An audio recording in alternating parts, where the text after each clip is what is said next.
The Dave Hooker Show. A presentation of Off the Hook Sports. Objective insight, expertise, top guests. Available on YouTube, Apple, Spotify, and the Off the Hook Sports app. Download now for free. Also available on offthehooksports.com. I compute and obey. Now to Dave Hooker. Ready. Goodness gracious, there's more news than pollen nowadays. Welcome to the program. He's Caleb Calhoun. I'm Dave Hooker. A ton going on, and we'll cover it all in the program today, including why I have an unpopular opinion on Tennessee's offense and not as high on Tennessee's wide receivers than some other people, but I'm not down on them. Also, we will get to some more rankings as somebody that I respect, Joel Klatt, has Tennessee at number 10, which I believe is a little bit low. But news-wise, the ACC is exploding at this very moment. The Tennessee Vols are called a wildcard team by one big name in the national media, which surprised me a little bit. And Georgia has a date with Lynette Whitehead, who was a Vol in August of last year, for about, I think, 72 hours. But they also pick up the number one quarterback recruit in the land. So should the Vols be worried about Georgia? Well, the easy answer is yes, but I'll tell you why and why Whitehead is not a big concern. All right, Caleb Calhoun, how are you, sir? I'm doing awesome. How are you, Dave? I'm well. It is, like I said, there's a ton of news. And this ACC thing, there are times where if I could just break away for a while and cover something, this would be something that I would want to cover. I think it would be a lot of fun. So we're looking forward to getting to that. I think this is why that you had the commissioner, Greg Sankey, last year be really coy about North Carolina, be coy about a lot of teams and further expansion, because I think he knew that this was going to happen. So first of all, we want to begin the program with a comment from Josh Pate, who you probably know with 247 Sports. He does a show that covers all of college football, does a fantastic job. And Josh Pate has Tennessee as a wild card team. So let's go ahead and get to that, because I find that verbiage to be a little bit odd. I want to go ahead and say welcome to everyone who is on board. Do you want me to go ahead and pull up Josh Payton now, Caleb, and we'll get to why Tennessee is a wild card team. You ready to go? Yep, go ahead and pull them up. They don't have that element of surprise, which we've seen notably a few times in the SEC. We've seen it elsewhere, like Michigan State did this a couple of years ago. They snuck up on everyone. Well, what was their encore? It was terrible. I do not expect a Michigan State 2022 style drop-off for Tennessee this year. They get Bama and Georgia in the back half of the schedule. So even if the worst were to happen, and we watch them against Virginia, which is being played here in Nashville, and they look a little shaky, a little rickety, it's okay, because they... So there you go. Go ahead. Yeah, what he was saying was that he was talking about how Tennessee caught people by surprise last year, and you can wonder if they would have a drop off like Michigan State, but then he brings up it doesn't look like it because of the schedule and the way the schedule plays out. So all right, let's get to today's tough question, because the word he uses wild card, and I want to address that. Today's tough question is now. It's brought to you by Andy Mason of AndyMasonRealEstate.com. Today's tough question. Take a side. Take a stand. The Dave Hooker Show. A presentation of offthehooksports.com. Get up on that message board, hit the like and subscribe button if you haven't to this point, and tell me, is Tennessee a wild card team? Brought to you by Andy Mason, AndyMasonRealEstate.com. Andy and his crew have over 40 years of experience. That's right, 40 years of experience in the real estate field. So you got to get a hold of Andy Mason. You will love it. And Andy Mason will save you thousands because he's got the best service and the best prices in the biz. AndyMasonRealEstate.com. A wild card team. Today's tough question, Caleb. I heard Josh Pate's explanation, and I get it. But what do you think about Tennessee being a wild card team? And I want to hear from you on the message board. Let's go. I think with Josh Pate, what he's talking about is there's a lot that we don't know with Tennessee. And so even if there's even if they win a championship this year, which I don't think we're predicting, but if they were, they could still be a wild card to win it. It's the same with Texas A&M from the other side. For the record, Josh Pate had Texas A&M one of his wild card teams because Texas A&M was awful last year, which surprised everybody the same way Tennessee surprised everybody by being really good.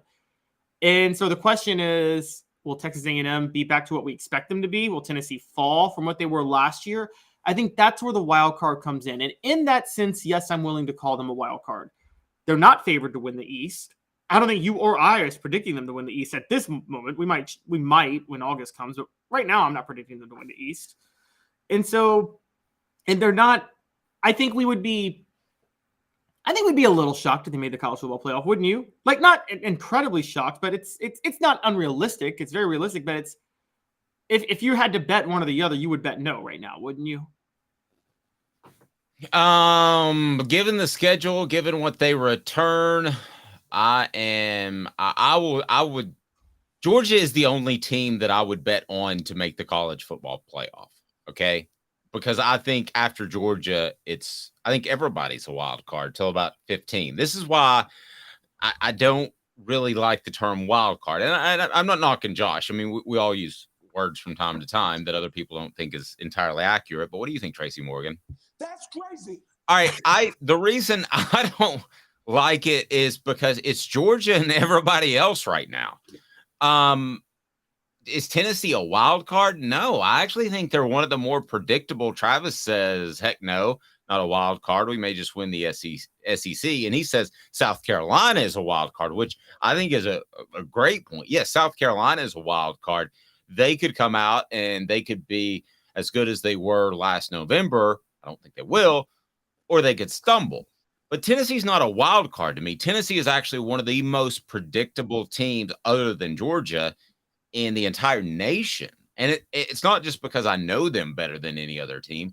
I look at the schedule, I know the roster, I know the returners, and I think this team right now is a solid second to Georgia. Could they beat Georgia if things break their way, if the quarterback position at the University of Georgia doesn't work out with Carson Beck? Certainly. I didn't think they were going to beat Alabama last year. They did. I don't think they're going to beat Georgia this year. They might. So wild card to me is kind of the worst possible term I would pick. And I'm not trying to be that guy that criticizes other media because I got a lot of respect for what he does.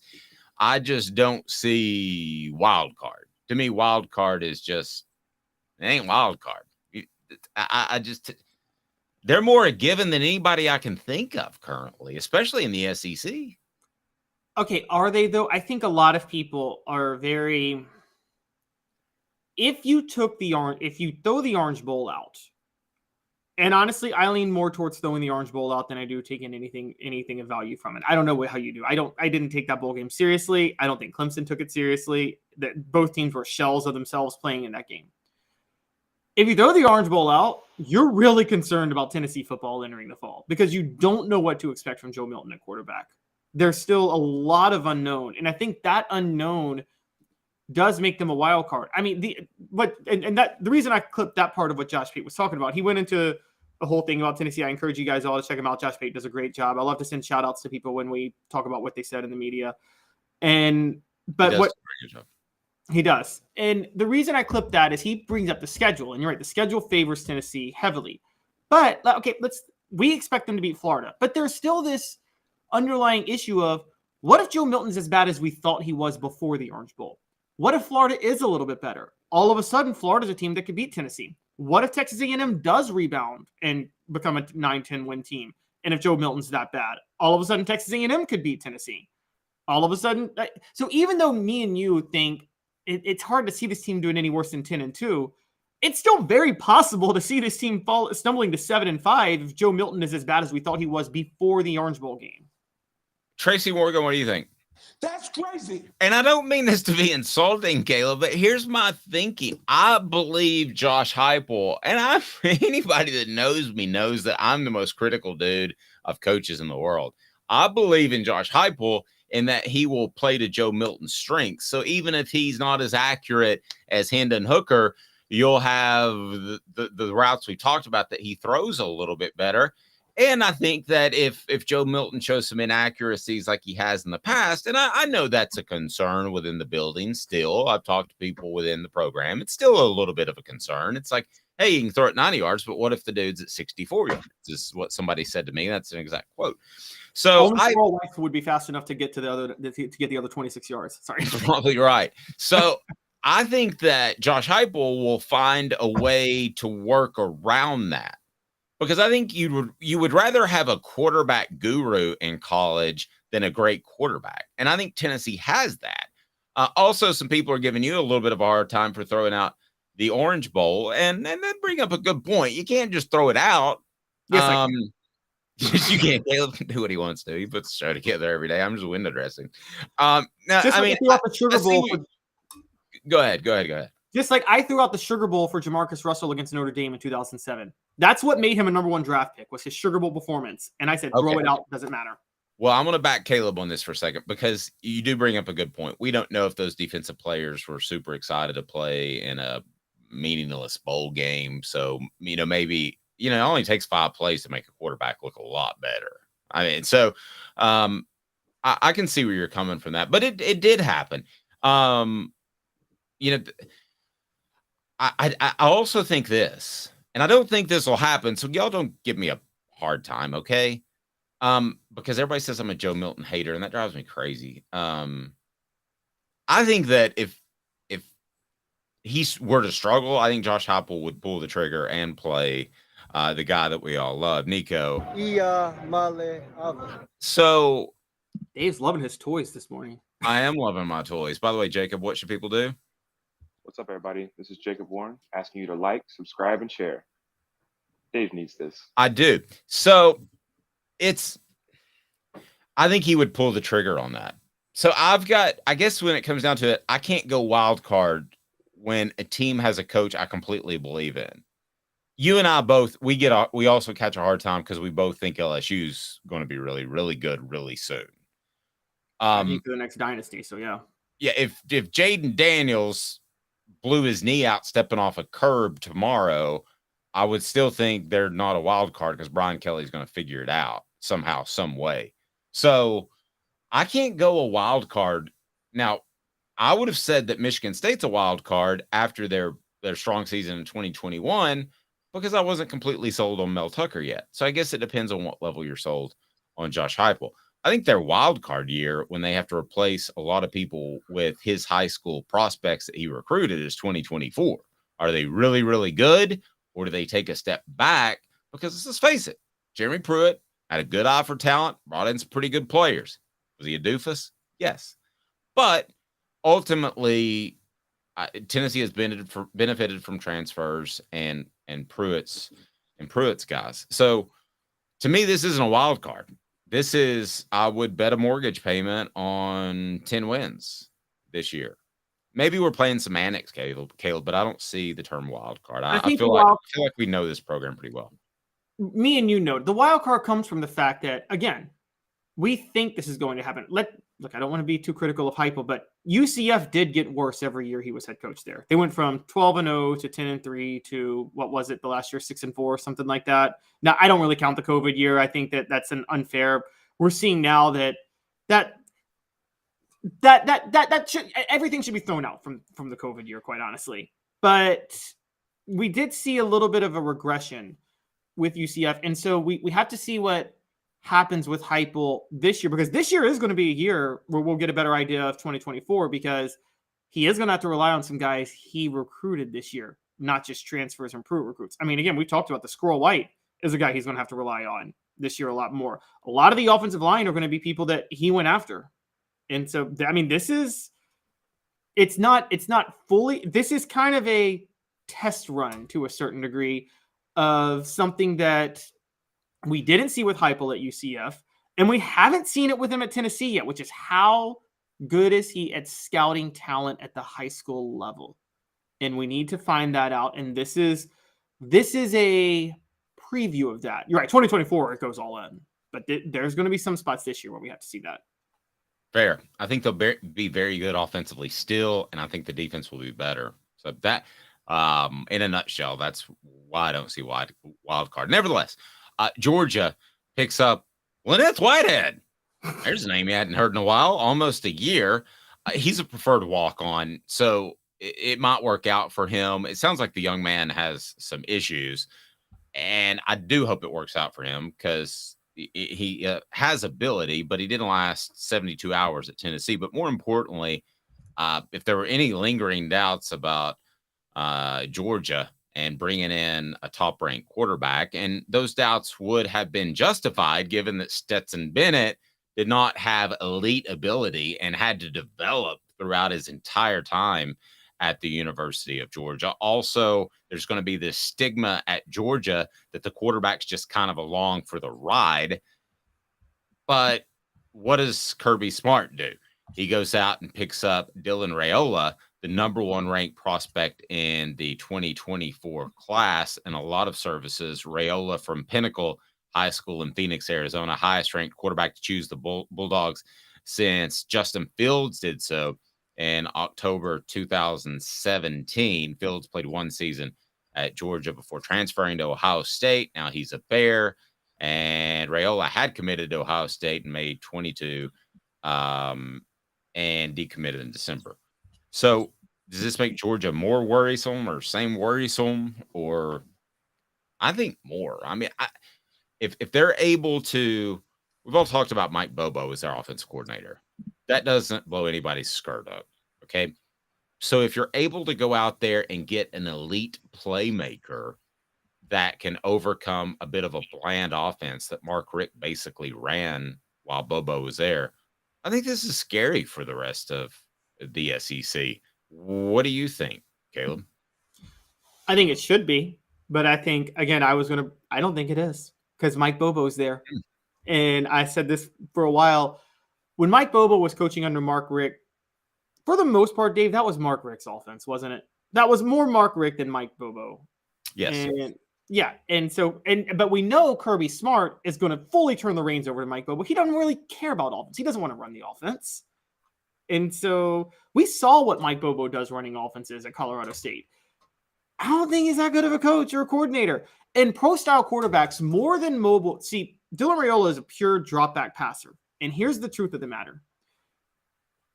One of the pure drop-back passers require more coaching than dual-threat quarterbacks at the college level.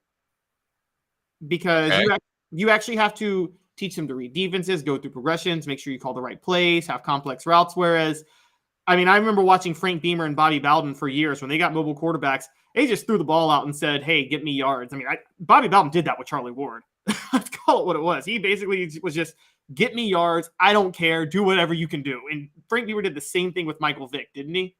And so I felt like Mike Vick was Randall Cunningham. I'm going to show my age. Go out there and make 5 plays, and the defense will do it. Yeah. Whereas now with a drop back passer, you have to do a lot more coaching with drop back passers. So it's going to be more a reflection of Mike Bobo. And I think that's good news for Tennessee because I don't think Mike Bobo is a good coach. I don't think he's a good offensive coach. Okay, so to use a NASCAR analogy that you won't get at all, because I know you don't like NASCAR, do you? Not much of a NASCAR fan, but also I came of age during the whole Chase Cup thing that they've done, and I think that was the stupidest thing ever done. In the okay, well, I don't want to get sidetracked. But what you're saying is this guy, Raiola, is essentially a Wood Brothers driver. Okay, so Wood Brothers was the last of the non-mega corporations to still just be the, hey, let's go work on the car on, on Thursday. I mean, that's kind of what they were, and they lasted. I used to get paid to cover NASCAR. I don't anymore, so I have no idea if they're even still in business. But they would always find great drivers, but those drivers would not have elite success, nowhere near championship level success. And they would eventually get a job at Hendrick or somewhere else because they were limited by the car. So basically you're calling Mike Bobo a member of the Wood Brothers racing team. And and this Raiola guy is like a future Carl Edwards, but right now he's stuck in a crappy Impala. To make it a little more simple, he's Casey Clausen. he's Casey Clausen with Randy Sanders.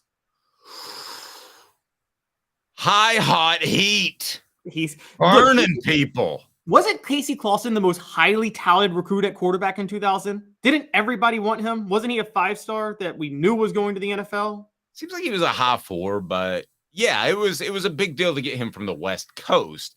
I don't know that they would have had a parade had he stayed at UCLA or Southern California. But no, I get your point. I didn't think Randy Sanders was as bad of a coordinator as you did. I actually think the recruiting slipped a little bit, and I thought his play calling was fine. I thought his development of his player development was the problem. That's fair. That's fair. I can roll with that. It seems like a lot of guys showed up on campus ready to play and didn't get much better. So yeah, I can go with that. But yeah, using that for a more simple explanation would be a good idea. Does Casey Clausen do as much as Hendon Hooker did last year, or do as much as T. Martin did in 1998? I say probably yes, although they needed at times with both of those quarterbacks the ability to run. And unfortunately, Casey Clausen had a habit of tying his shoes together before every game. So he was the slowest quarterback Tennessee's ever had. Run. He's the only guy that I considered challenging to a race at the time. He didn't like it. Cutcliffe would have developed that. Peyton Manning was flat-footed, and Cutcliffe actually taught him how to move in the pocket. Can you imagine if Casey Clausen just could have played for David Cutcliffe? Yeah. I mean, but I thought there were remnants of that, because there was the step in the pocket, but he was a little flat-footed. He needed to be lighter on his feet. You're right. I mean, I'd never thought about Casey Clausen under David Cutcliffe, but the resetting of the feet, which if you remember Craig James going way back, guys said, oh, this Peyton Manning guy's got happy feet. He's not going to be good. No, he's not. He's resetting his feet every time as he's making reads. It's actually very difficult to do, and he was a master at it, and a lot of people do it. Now, the only guys that don't do it are just guys like Aaron Rodgers who have incredible arm ability. So, yeah, that I think it's a concern one day if they replace Mike Bobo. Now, here's the thing to remember, though, about Bobo, and Georgia fans, you could comment on this. We're ripping Bobo, but is that exactly what Kirby Smart wants, Caleb? Because he doesn't want to run tempo like Josh Heupel does, because that puts his defense in a bind. He wants to win at defense. So give me an example, not to put you on the spot, of an offensive coordinator that he would love to have that would be an upgrade over Bobo. But don't give me a Riley. Don't give me a Heupel, because those guys are tempo, and he's not going to run tempo. So what offensive coordinator would be out there that might be a good fit? I can't think of one. Campbell, Cunningham, Taylor, and Hahn. I can see, because I had LASIK. It's awesome. They do cataracts as well, and they're local. Don't forget about that. They've got the local vision centers for your annual checkups, but when it comes to LASIK and cataracts, nobody like Campbell, Cunningham, Taylor, and Hahn, where your doctor is local. So give me a coordinator, give me an offense that would be like a scary upgrade for Georgia, knowing that they're not going to do what Josh Heupel Southern Cal does. See, it doesn't have to be Josh Heupel at Southern Cal. What you need is a standard pro-style offense with a level of creativity and use of analytics to stay ahead of the time. You know who would be great? The guy that Todd Monken, their former offensive coordinator, just replaced in Baltimore, Greg Roman. A guy like that.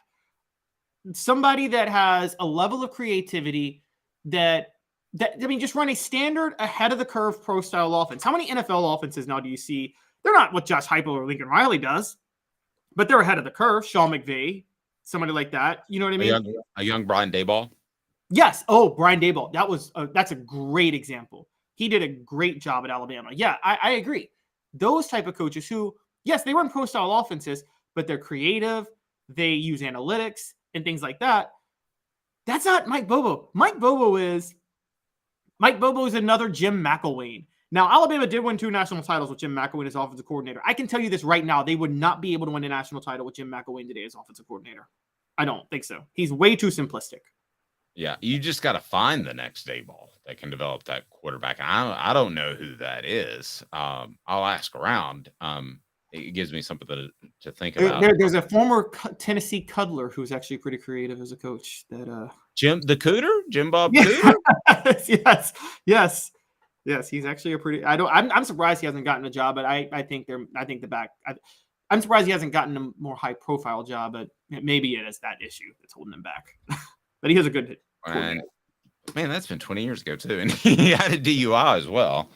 But that's been a long time ago. I mean, it's time to move on. I kind of thought he would. We got a hey now from the message board. Thank you, Hank Kingsley. All right, so you're not afraid of the upgrade in recruiting at quarterback at Georgia. I think that it's a little scary because Mike Bobo is going to try to get another head coaching job, and if Kirby Smart makes a splash hire, then that's different. But here's the thing to watch out for, Georgia. No one's going to hire Mike Bobo. Okay, sorry again.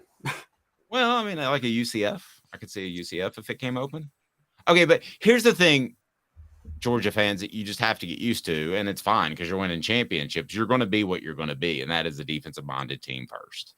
And there's nothing wrong with that. Tennessee was a defensive-minded team in 98. That's the way you're going to win championships. So you got no complaints, but I actually probably, if I'm Georgia, would have liked a guy with a little bit more mobility as opposed to the pure pocket passer. We'll see. These guys grow a lot. I mean, Hendon Hooker was a pocket passer, in my opinion, but he could run. Bryce Young was a pocket passer, but could run and had great mobility. The ACC is just absolutely blowing up. Is it sad? Nah, it's a little bit funny. You're the ones that signed the contract till 2036. Good gracious. I mean, we might have a college football team literally on Mars by 2036. I mean, Elon Musk could decide to start Musk U on Mars. You're the ones that signed the contract. We shall discuss. So coming up, what teams should the SEC go out and get yesterday from the SEC? Because it's going to happen. It's going to blow up. 2 minutes. First, Jacob. What's up, everybody? This is Jacob Warren asking you to like, subscribe, and share. Dave needs this. Thank you, Jacob. To own the more that owns every job, then get to Vassy Lawn and Garden in Cleveland and get you a Toro. I'm David Vassy, here to talk to you about Toro. With a Toro Zero Turn, you'll get more out of every minute and you'll reach the finish line faster. At Vassy's, we like to say, no matter if you're mowing 3 acres a week or 11 lawns a day, homeowners and business owners alike find confidence in equipment they can trust from top to bottom. Vassy Lawn and Garden, Highway 60 North in Cleveland. Man alive, it's worth the drive. Hi, Mike Davis here with City Heating and Air, reminding you to always dare to compare. Our team provides quality local heating and air service, installation, and maintenance across East Tennessee. We use only the best equipment like American Standard heating and air conditioning for your residential, new construction, or commercial needs. Honesty, dependability, and customer satisfaction have been the cornerstones of our business since 1961. City Heat and Air. Dare to compare.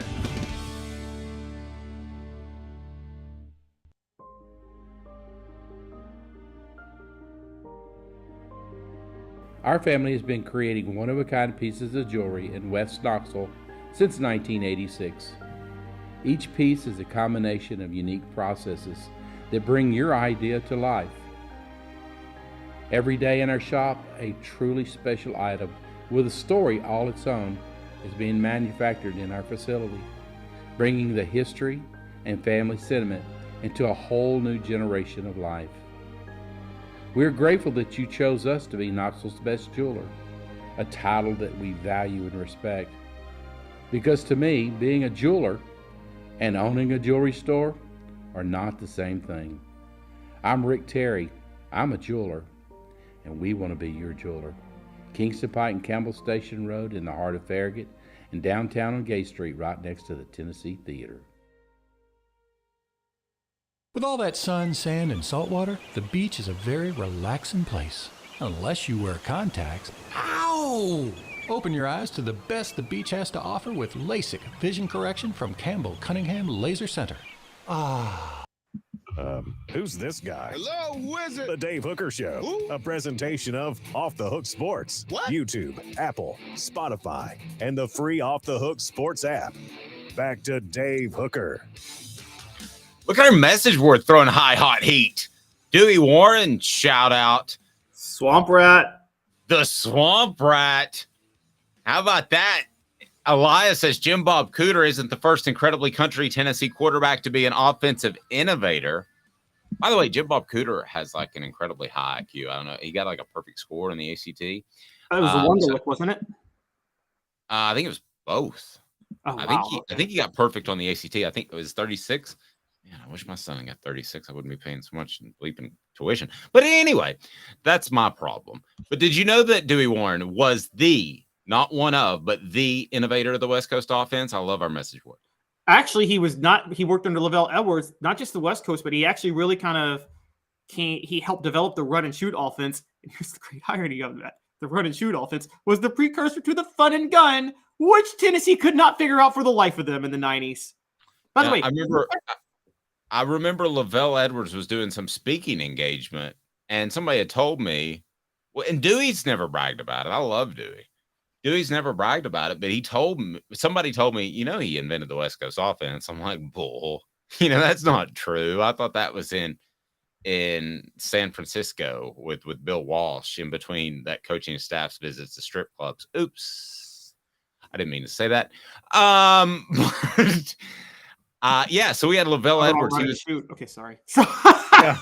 Speaking of tempo, but so we had Lavelle Edwards on because he was doing a speaking engagement in Knoxville. And I said, I'm just going to flat out ask you, did Dewey Warren invent the the West Coast offense? He goes, absolutely. He said he was the one. And he answered it so quick and so succinctly, so authoritatively that I had trouble with a follow-up question. But yeah, he invented it. We need to have him on sometime. We need to do a where are they now? That would be cool. Yeah, go ahead, and if you don't mind, fill out give me some names you want to where are they now, other than the Celebrate 98 series. So the word is, I haven't heard back yet, but I think a guy that played for the Jets is going to be our next guest on our Celebrate 98 series. Do you want to guess who that would be? I'm pretty sure I know a guy who was a Pro Bowler for the Jets who had a blow up with Rex Ryan towards the end of his tenure there, and didn't he have a pretty big touchdown against Auburn? Yes, it rhymes with Ryan Bellis. Yes. Did they have a disagreement, him and Buddy Ryan, over Rex Ryan? Rex Ryan. Yes. Rex Ryan thought he was a traitor for signing with New England in his free agent. See, I thought it was Rex Ryan didn't appreciate the fact that Sean Ellis didn't have same love for feet that Rex Ryan had. You've seen that video, haven't you? I did not. Needless to say, there won't be a tattoo of Rex Ryan of Sean Ellis with Mark Sanchez on Rex Ryan's shoulder. Well, I think Rex Ryan has a tattoo of his wife's feet somewhere on his body. Oh, does he have like that type of fetish? There's a video of it. Yeah, it's disturbing. Oh, those are great feet, baby. Oh, God. I'm not kidding. Google it when we're done. All right. The ACC is imploding. And by imploding, I mean super, super duper imploding. So they get together at some point a couple of years ago, and they're like, I got this idea. Nothing's going to change in college football. It's always going to be the same old Big Ten. It's always going to be the same old Pac-12. It's always going to be the same old SEC. So here's what we need to do. Here's my idea for you. Let's sign a contract for 30 years. 30 years. 20 to be fair, but yes. 20 to be fair, but it feels like 30. It feels like 50. And let's make the buyout so immense that you can never, ever get out. So really, it's a bad deal on both sides because the teams can't get out. And now the ACC is essentially going to implode because they're colluding together to make it implode. So who's left? It's like if you and I took over the police department, who's left to give us a speeding ticket? Nobody. Okay, so tell me what's happening. By the way, for those that don't like speeding tickets, use the Waze app. You heard it here first. That's just a free recommendation. This portion of the program brought to you by Bassey Lawn and Garden. Man alive, it's worth the drive. Bassey Lawn and Garden, industrial and commercial mowers. Buying power saves you money, whether you're in Nashville, Knoxville, Chattanooga, Cleveland, Tennessee. Bassey Lawn and Garden, man alive, it's worth the drive. So give me the latest on the ACC deal and give everybody the latest, because this thing's going to implode. And if I'm Greg Sankey, I'm sitting back and I'm ready to pick a team. There are reasons it's happening now too, and it's not just because it's a downtime in the schedule. It's because you're going to have all these guys meeting at spring meetings, and you're going to have all these guys meeting at SEC media days where the coaches and stuff. And I'm just telling you, don't be surprised if the SEC expands like before this year. It won't go into effect for a couple years, but don't be surprised. Tell me what's happening. Tell everybody what's happening. Well, buckle up for this arms race, guys, because this is the first time. So for a couple bit of history points. First, the SEC versus the Big Ten. Dave, as you know, the SEC and the Big Ten, because they're so geographically different, they've never really fought over teams. The only team that you could say could have been in either conference was Missouri, right? But no one was fighting over Missouri. And it was the dumbest pickup that makes no sense in the history. That's the one time where I felt like the SEC dove into let's get a television market, which has been the Big Ten business model. Right, exactly. And that's why the Big Ten added Maryland and Rutgers. So we'll come back to the SEC versus the Big Ten. But for those who didn't pay attention to the show last week, the point of the ACC issue is you talked about it. They signed this horrible deal. Florida State and Clemson are making every school in the ACC is getting $17 million in TV revenue, whereas the SEC schools are getting $55 and $60 million. No way Florida State can compete with Florida. No way Clemson can compete with South Carolina. So Florida State, Clemson, North Carolina, and Miami were the original four schools that have said, we want to get a higher piece of the revenue sharing. The ACC is like, tough break. And then they're like, well, we'll leave. And the ACC says, well, you can't leave. We got this giant exit fee and we got grant of rights through 2036. So we could blackball you from being on TV if you go anywhere else. I predicted last week, because we found out the ACC has two more teams on board. I predicted that the plan was to make sure that when they leave, the ACC implodes, because if the ACC doesn't exist, there's no grant of rights. I was wrong. They have a new plan in place. Just get a majority of people on board. They can vote to it. If you get a majority of the athletic directors on board to vote to end the grant of rights deal, then theoretically it doesn't even matter. Right. Well, they already got 7 schools. We found, and you only need 8 for majority. We found out who the 7 were. The 4 that I just talked about, Brett McMurphy of Action Network reported yesterday. The other 3 schools on board, Virginia Tech, not shocking. They're a pretty big revenue generator. Virginia, also a decent revenue generator, which shocked me. I didn't realize they actually are a pretty good money driver. And NC State. Guys, they need 1 more school, and they can vote to end the grant of rights deal and end the exit fee, and the ACC's over. Here's what happens at that point.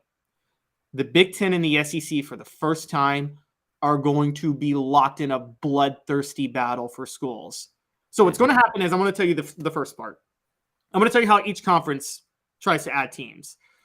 The Big Ten, Dave, as you know, has the AAU requirement. You got to be an AAU member school academically to be able to join the Big Ten. That's their requirement right now. The only exception they will make for that is Notre Dame, but Notre Dame is basically AAU quality. Because they don't have a medical school, they can't be invited into AAU. Hey, I got to take a quick time out. I don't know what that means. What does AAU mean?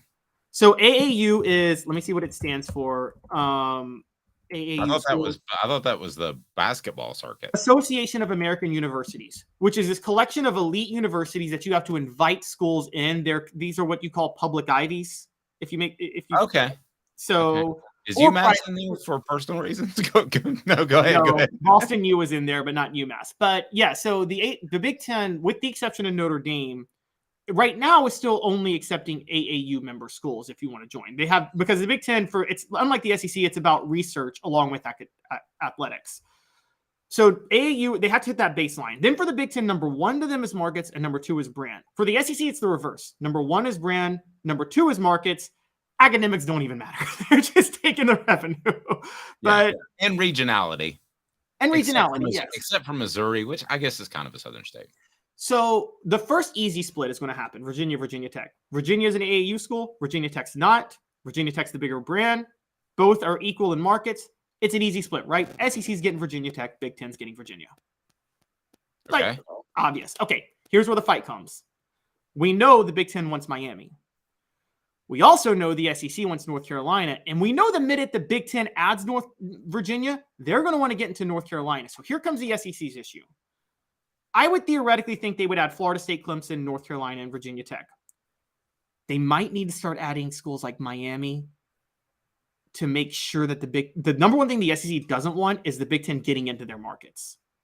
Even if they don't care for the schools themselves, the SEC does not want the Big Ten in the Florida markets. They want to corner the North Carolina markets. So this is where the arms race comes. Is the SEC just going to take all these schools, or are they going to take the schools they want? Because the SEC might be trying to keep the Big Ten out. And here's the other question. Even if they're trying to take all the schools, will the SEC outbid the Big Ten for North Carolina? North Carolina is an AAU school, so they got the academics. And the Big Ten has a TV deal worth twice as much. They have more to offer North Carolina right now. And so... Okay, here's what I want to do. So I want to go through the ACC schools that are making the push. So we've got the 7 and a new game show that's sweeping the nation. It's called Doc or Not. So if Doc Holliday says that it's okay, then the SEC should take them. You're looking at me like I'm insane, Caleb. So if Doc Holliday says it's okay from Tombstone, and he was actually a real person, but from the movie Tombstone, if he says it's okay, then I think that they should take them, and then we'll get your thoughts. So there are no restrictions.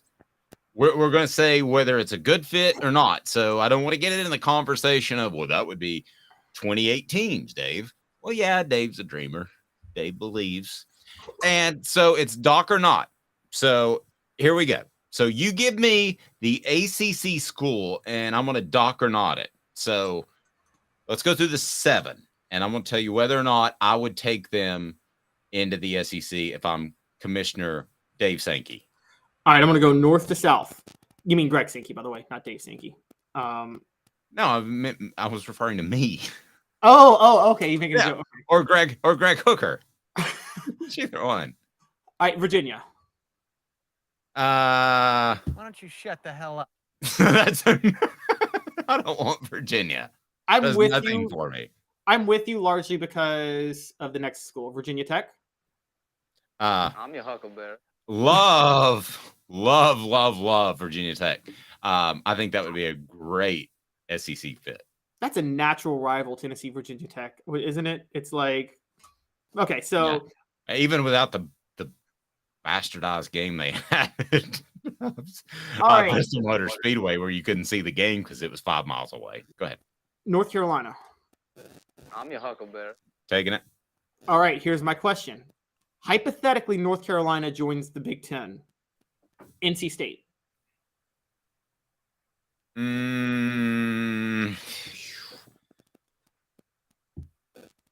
Why don't you shut the hell up?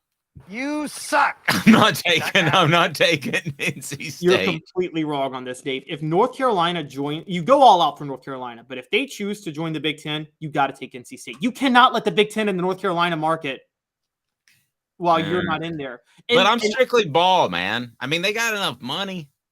NC State is going to be a revenue generator. I know you're strictly ball, but it's about revenue. And NC State still, they probably care more about football than North Carolina, I would say. And yeah, I mean, it's a basketball state. Okay, go ahead. Let's get through this. All right, so I've named 4 schools now. Clemson.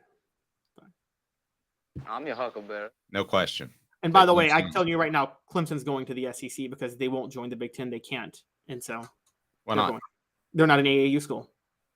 Oh, okay. You get back to that. All right, go ahead. All right, another non-AAU school that I can guarantee you is joining the SEC, so I know where you're going to go, Florida State. I'm your huckleberry. I would take Florida State in a heartbeat. I would too. So right now we're at Florida State, Clemson, one of the North Carolina schools, and Virginia Tech, right? Yeah. All right. And I'm losing track of how many teams the SEC. And then the last one, the U. I'm your huckleberry. Hey, man. We're going to start traveling either this year or next, and Coral Gables is gorgeous. I would love an excuse to go to Miami every other year. I'm not going to lie. I will say this.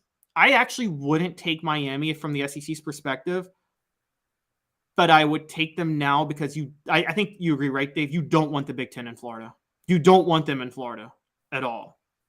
And No, and Florida doesn't want that, and Florida State doesn't want that because you would be able to recruit out of Miami. So that's pretty now scary. here's my last prediction. This is not a revenue generator. They're one of the welfare queens of the ACC, meaning they just take the money and they don't produce anything of value. But even though they're that, I think this will be the 8th school, and this is where the SEC is in danger. This is where the SEC is in real danger. If the Big Ten gets Virginia, North Carolina, and Miami, Georgia Tech, because the Big Ten would love the Atlanta market. Okay, that's a hard one for me because of the history of it, but I don't know if they could ever be prominent. I think they would get beat in almost like Vanderbilt, and I think it would just help other schools. Well, I think it would help other schools recruit in Atlanta. Would probably help Tennessee. So actually, Doc, what do you think? I'm your huckleberry. I will give that a thumbs up. I'm on your side, but for this reason. You definitely don't want the Big Ten in Miami, but you sure as hell don't want them in Atlanta. That is SEC Mecca. You cannot afford to have the Big Ten in Atlanta.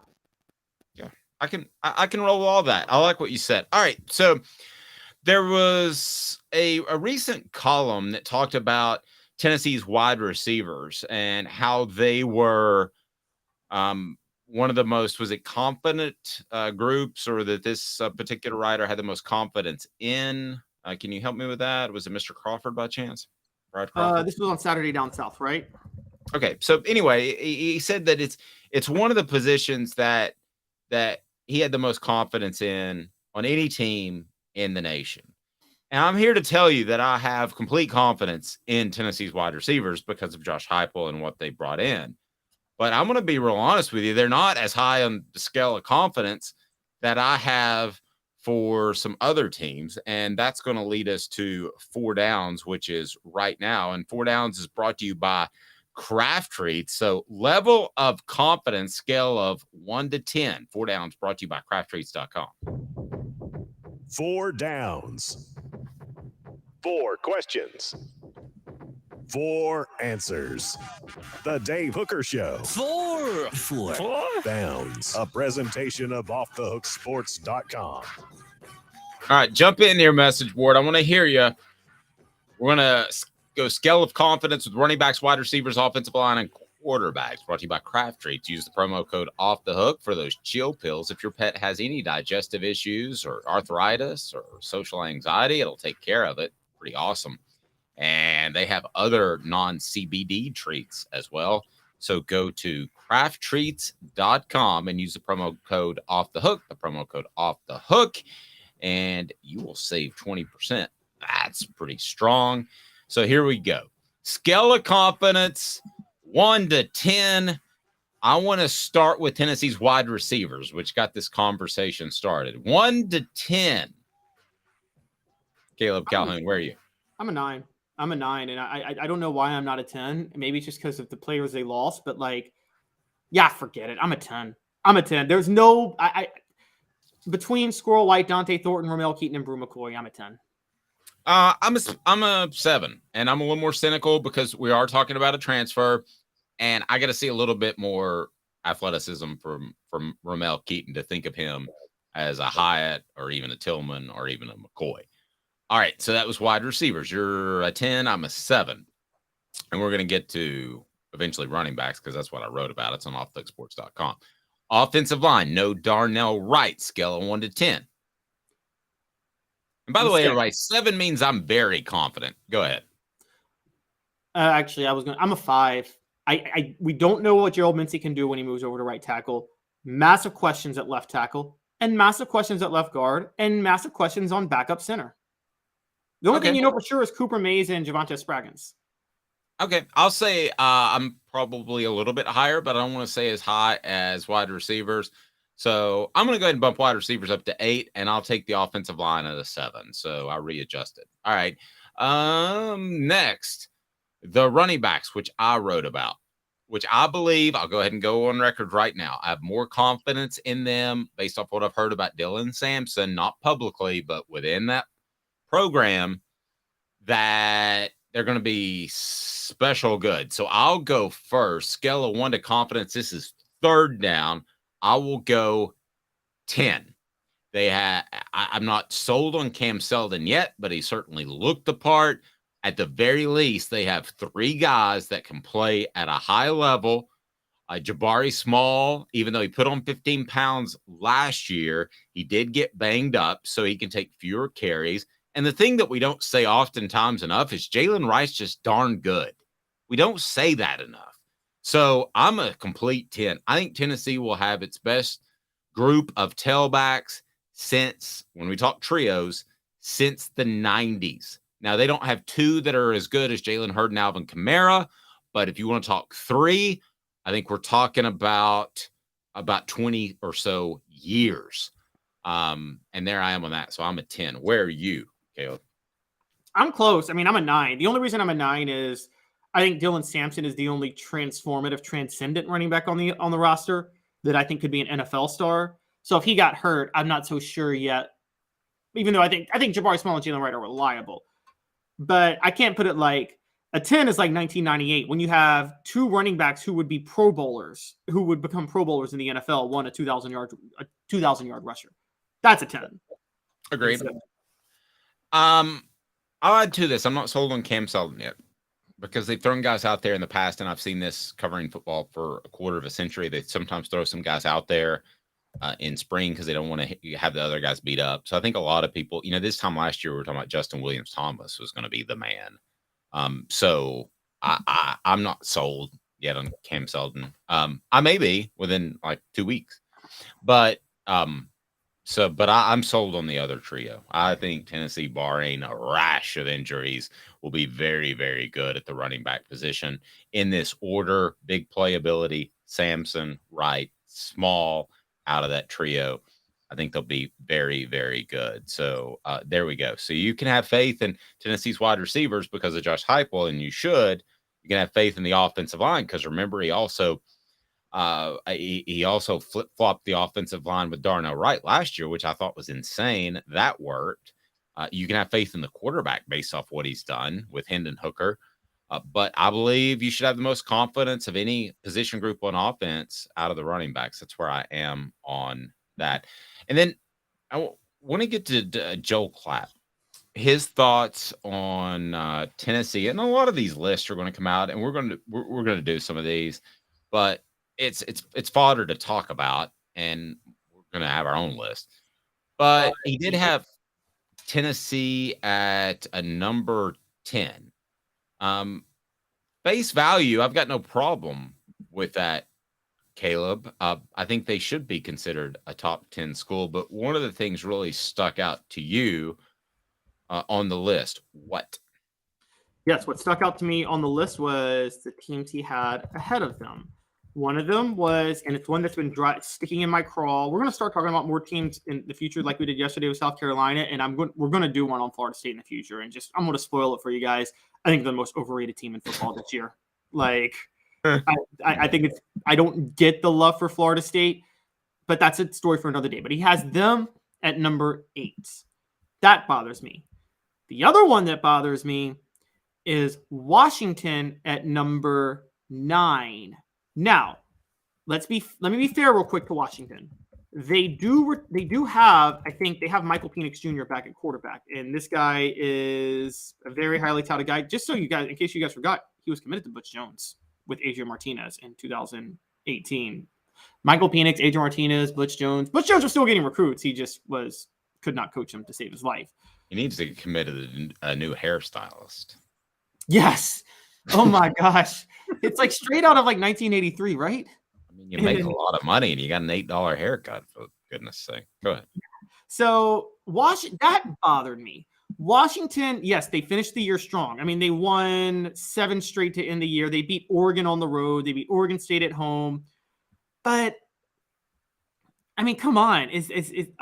Are we really putting Washington ahead of Tennessee? But one of the things, their selling points was beating Michigan State last year, who was number 11 at the time. Well, they weren't the number 11 ranked team. We found out towards the end of the year. And so I think, again, the Oregon win is what they're coasting off of.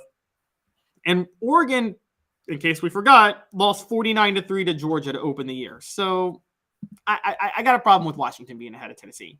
And I got a problem with FSU being ahead of Tennessee.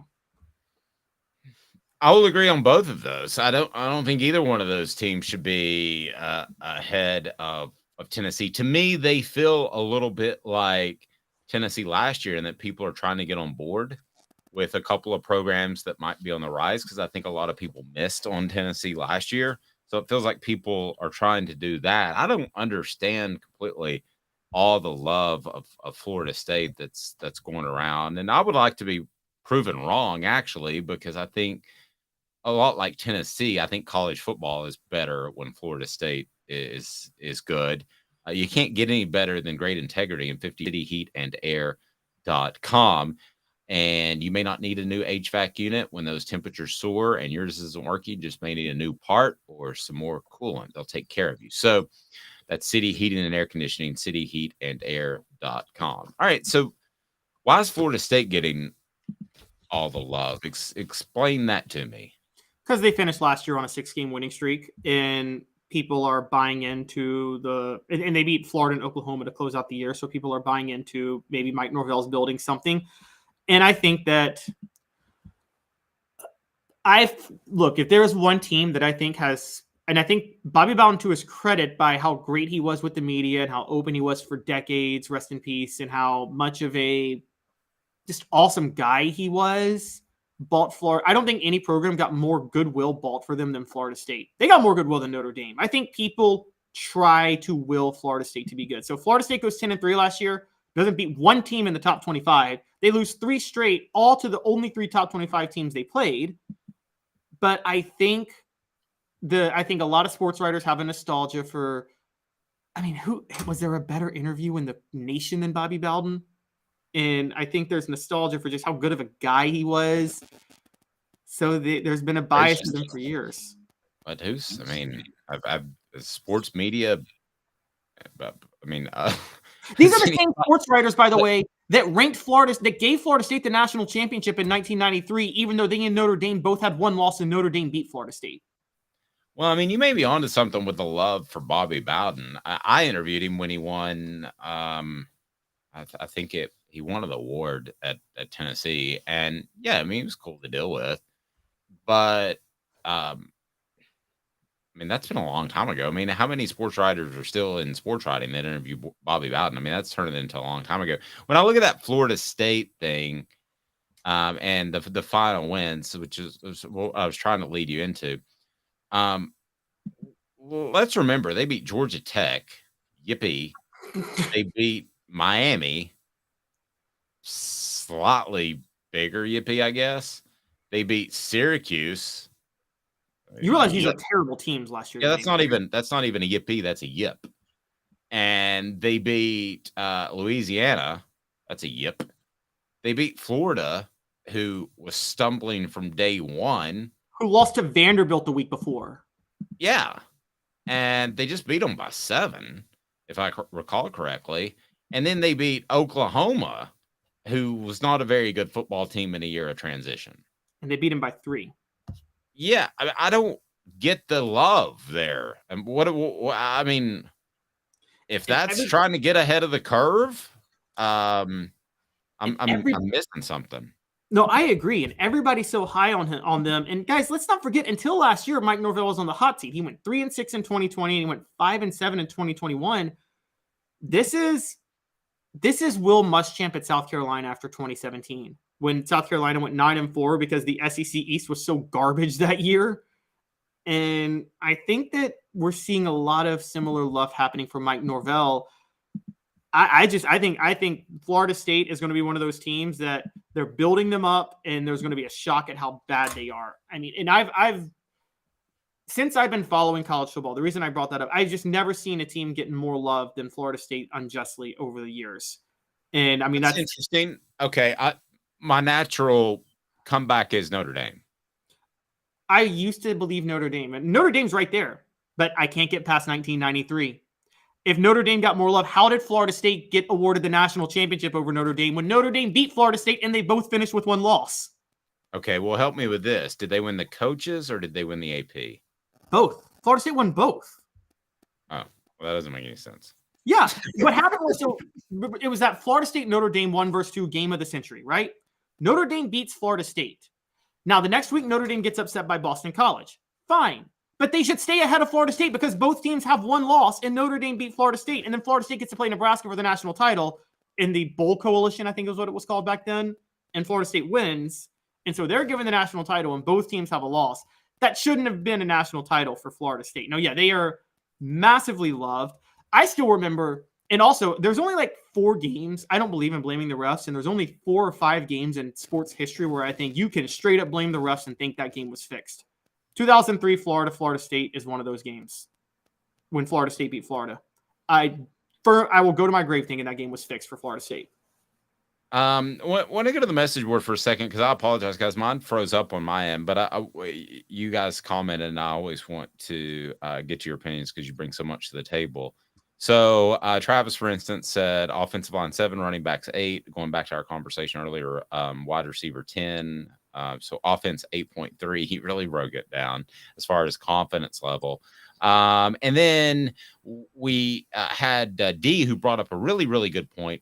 Where's Gerald Riggs Jr. and Cedric Houston? I would take those 2 over any 2 that Tennessee had, but I would take if you're talking about a trio, I think you have to go further back. I covered that team, and I can't remember who the third tailback was. Was it Corey Larkin, Derek Tinsley, Jabari Davis, right? Is it Jabari? Might have been Jabari. Well, I mean, I got a lot of respect for Jabari's, but like I remember he started a few times in place of Cedric Houston in 2003 and 2002 and was nowhere near as good as Cedric Houston. He was a guy who in non-contact drills, you really thought he was the next Herschel Walker or Bo Jackson. In contact drills, like walkthroughs on Friday, and he comes busting through line. You're like, holy gravy, just handing the Heisman right now because he was huge and fast and explosive. Contact was not his favorite part of the game, and that's not good for a big back. No, it's not. Was that's not the best thing, but great point, D. And Travis is me. Notre Dame gets more love than anybody else. Come on, Caleb. Okay, but then how did they give that championship to Florida State? Wait, but how did they give that title to Florida State over Notre Dame? Well, I don't know. You've actually gone back further than when Who would you have voted for in 1993, Dave? If Florida State lost to Notre Dame, both teams finished with 1 loss, and you got to pick a national title, who are you giving it to? Aren't you making head-to-head the tiebreaker? Well, yeah. But this is another bad one. I got Florida State and Alabama ahead of Notre Dame. Alabama, guys, 1977, loses to USC. Both teams finished with a loss. Alabama gets voted ranked number 1 at the end of the year, not USC. Wait. Notre Dame has made like 3 college football playoffs because they're Notre Dame, and they go in there and they just get hammered. Okay, Florida State has made 1 and also got hammered and didn't belong in that college football playoff. Okay, this may be our first big disagreement. I think it's Notre Dame gets more love than everybody else, and then there's a second level. But I've got data on my side. There's literally evidence of Florida of when it comes to Notre Dame's in the top 3. Florida State's number 1. They have the most undeserved national title in history. It's true, but I do have. Bobby Bowden should only have 1 national title to his resume, not 2. But I do have the drop board on my side. And what does the drop board say? You suck. No, I don't mean that. No, that's fair. I'd never looked at it like that. Now, I will say above all of them, until 2011, the most annoyingly loved person in the history of college football was Joe Paterno. And it always made me want to vomit before the scandal happened. So you think Bobby Bowden got an unfair break at times because he was a good dude? Good, very strong faith Christian guy. You think a lot of people related to that? It wasn't even a strong faith Christian. It was that the media loved. He was so good. He was such a good interview and honest. Same with Steve Spurrier, by the way. I mean, that you saw that with Spurrier. I think one of the things that hurt Tennessee when there was the whole ESPN hates Tennessee in the 90s, I think part of it was a lot of media members preferred Johnny Majors as an interview to Philip Fulmer. Because let's be honest, who would you rather interview, Dave? Who's a better interview? Johnny Majors. Especially if you show up with a bottle of whiskey. Exactly. Also on the website, would Johnny Majors, whose estate is up for sale, would he have won a national title had Philip Fulmer not replaced him. I explained why I think not, and we may get into that tomorrow. But the one guy, I do think the faith part, because we're predominantly Christian country, I think the faith part played into it maybe more than you. And the reason I say that is his protege, Mark Richt, got a lot of passes at Georgia when it was obvious they weren't on the level of the other teams to compete for a championship. They had 1 year where they were like a play away from being in the national championship game. So I think that plays into it somewhat, but you're right. Great interview, affable. He's accessible. Travis says, "Dadgummit." That's what he always said. But he was accessible. Why? Because he called it a day at 6 p.m. And I think a lot of people were able to interview him because of that. I mean, he didn't think that ball had to be 16 hours a day, which 90% of the coaches do. So a lot of just things I'm throwing out there about Bobby Bowden. But yeah, if you want to talk about coaches that got a pass for longer than they should have, it's definitely Mark Richt at Georgia, right? Yes, I think Mark Richt had such an early splash at Georgia. Remember, when he won an SEC title his second year, and that was Georgia's first SEC title since 1980 at the time, or 1981 or something like that. And then he won another one in 2005. So I think Mark Richt made an early splash, and there was this idea of, oh, he's finally going to get over the hump at some point, and just never materialized. I think part of that was, by the way, to be fair to Georgia, they had Notre Dame standards in the SEC at the time. They had really high standards for their athletes and their players that you weren't going to be able to compete in the SEC. And they finally just said, forget it. We're throwing all that aside, and we're going to go just try to win a national title now. And I think that's where Kirby Smart has it a little easier than Rick did. Great stuff. Thanks for watching the show. We're live each and every weekday at 10 a.m. Don't do what I say when it comes to subscribing and like. Do what Jacob says. What's up, everybody? This is Jacob Warren asking you to like, subscribe, and share. Dave needs this. He's Caleb Calhoun. I'm Dave Hooker. This has been a